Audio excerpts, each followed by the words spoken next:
Okay, so all I remember about Abby was that she had long brown hair, and that as soon as I saw her, I was totally and utterly in love with her.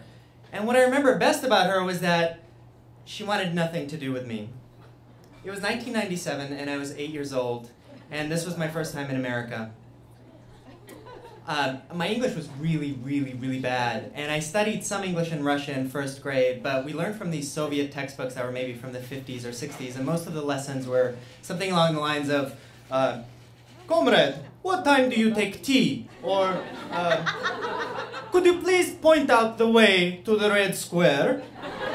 So, when I enrolled in second grade at Porterville Elementary School just outside of Iowa, these lessons were pretty useless.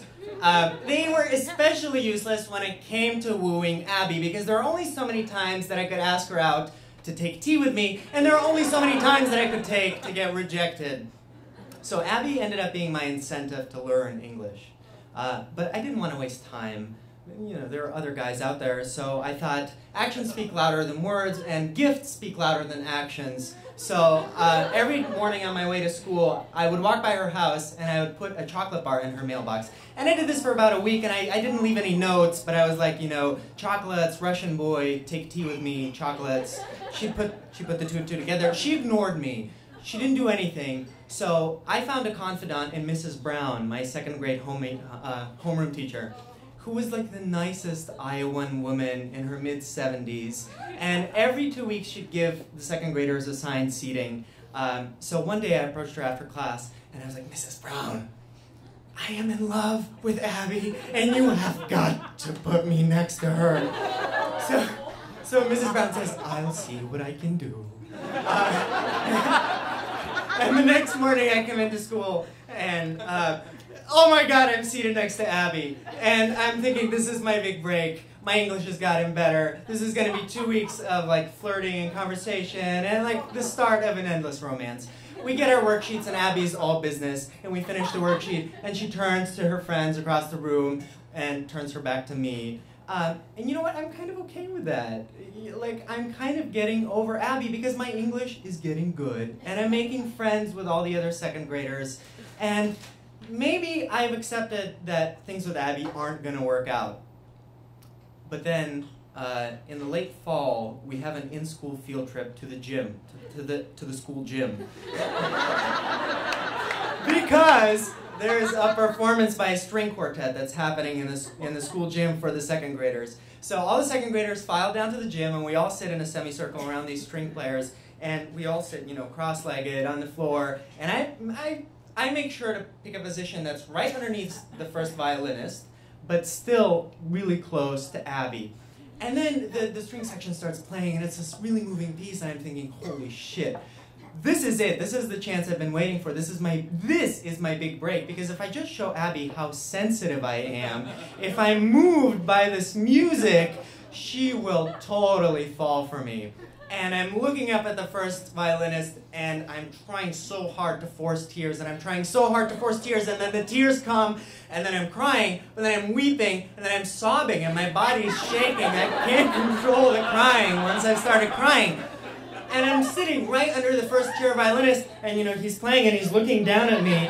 And then it's only now that I look back at it and I'm thinking, I must have made this guy's fucking day.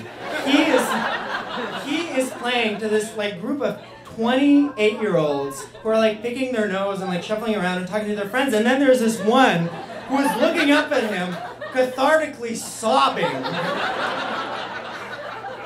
Whatever effect I may have had on the violinist, Abby was stone. She totally ignored me, and you know what? Second grade came and went, and so did Abby. But I wanted to commemorate that. I wanted to give her a goodbye letter. So in May, at the end of school, I sat down and I wanted to do it with my voice.